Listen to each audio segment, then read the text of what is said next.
The country continues to celebrate Women's Month. IFP President Prince Mangosuthu Buthelezi will later today address the National Women's Day celebration at Ngwelezane Sport Field out in Empangeni, Northern KwaZulu-Natal. For more on that story, let's cross live to our reporter Sbongakonke Mbatha, who is standing by with Thembeni KaMadlopha-Mthethwa, who is the chairperson of the IFP Women's Brigade. Sbongakonke, a very good morning to you. Tell us all about today's event, and when is the Prince Nkosi Buthelezi expected to come and address the women's celebration today?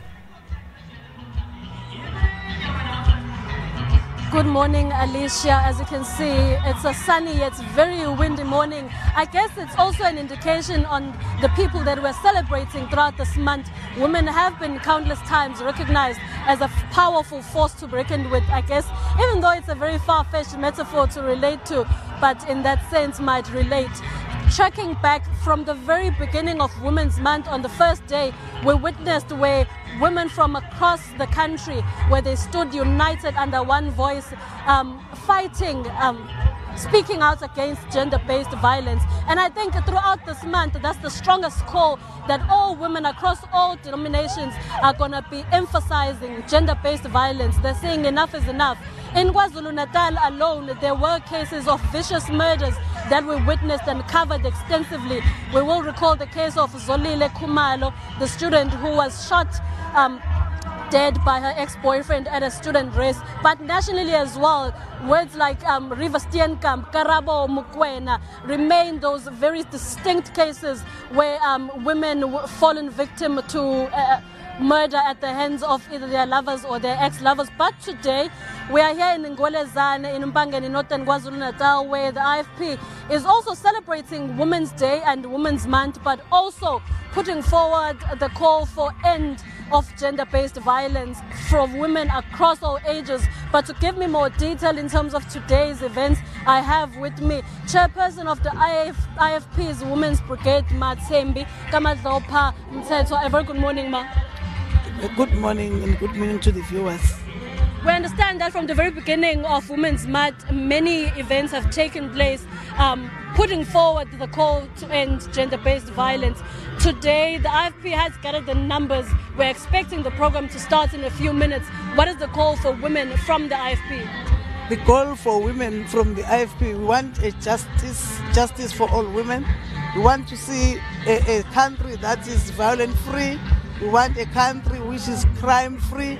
We want a country where, as women, we are going to enjoy as South African. We also want to have a peace in the economy of the country. You can see many women are unemployed. Many women some are educated but are not getting enough space in the work environment.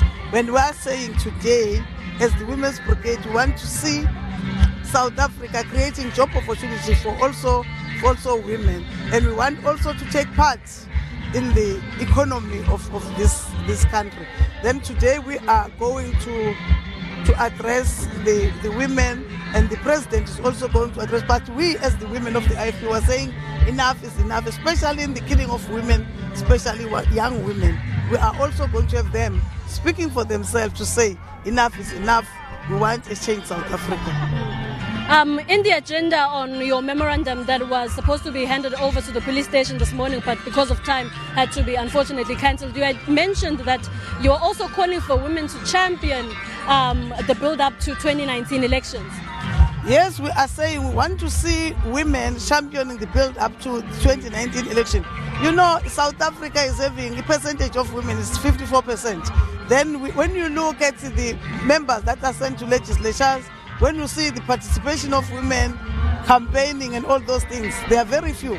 Then we are saying, as IFP, we want to see an equitable percentage in the list, as well as to see women going out canvassing other women and other race groups that come 2019.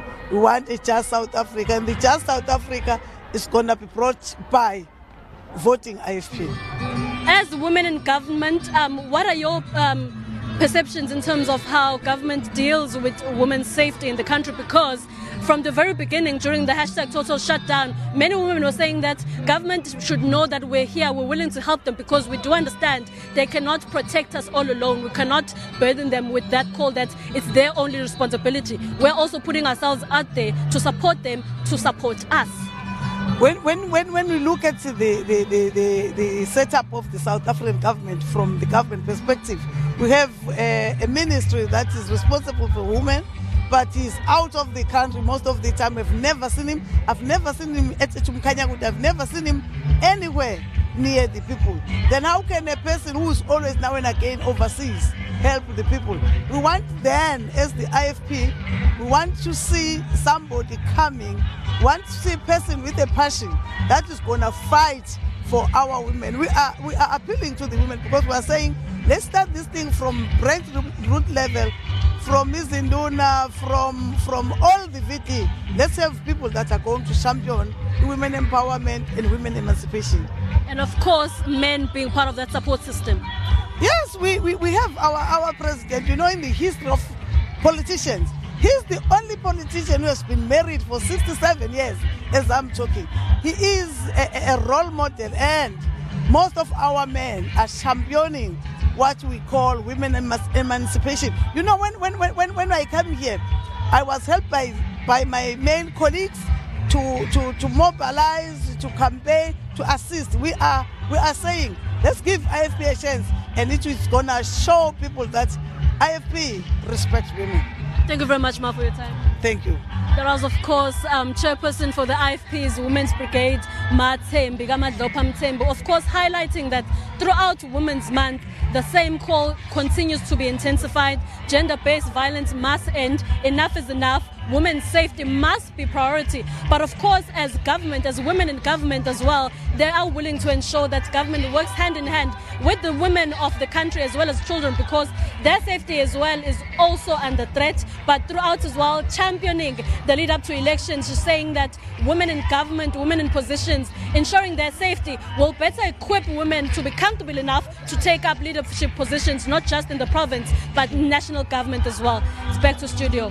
All right, and Sbongakonke, do tell us, when is, of course, the Prince Inkosi expected to come and address those ladies in attendance? I can see there's a throng of ladies and gentlemen. Actually, it's quite a mixture of different groups. So good to see that men are also part of this initiative. I mean, maybe talk to us about what are their sentiments in attending such an event, and also tell us when we can expect Inkosi Mangosuthu Buthelezi to address the crowd.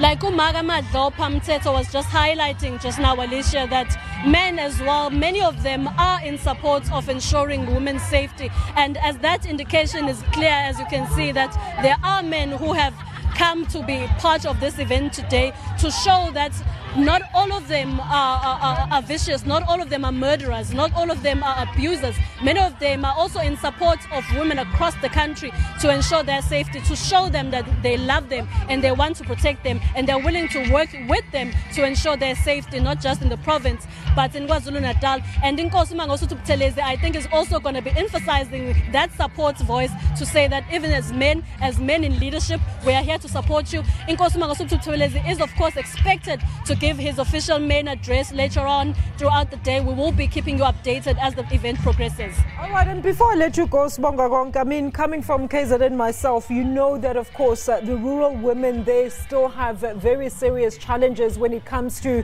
development. Talk to us about that, and of course, some of the issues that they're still grappling with in the area that you're in, particularly they still traditional principles like ubutwala that are still being practiced in some of these areas. Do you know if, of course, the Inkosi is going to touch on these traditional practices?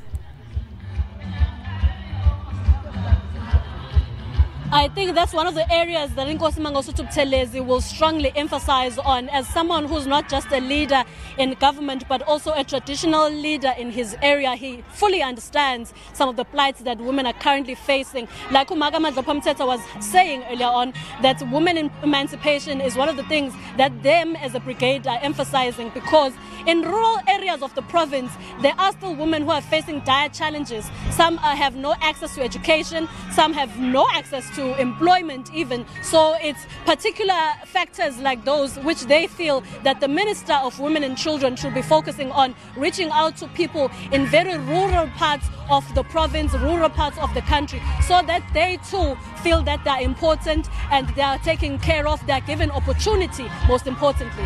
And Sbongakonke, speaking of the minister, do you know if Bathabile Dlamini was extended that honor to come and be part of today's celebrations today?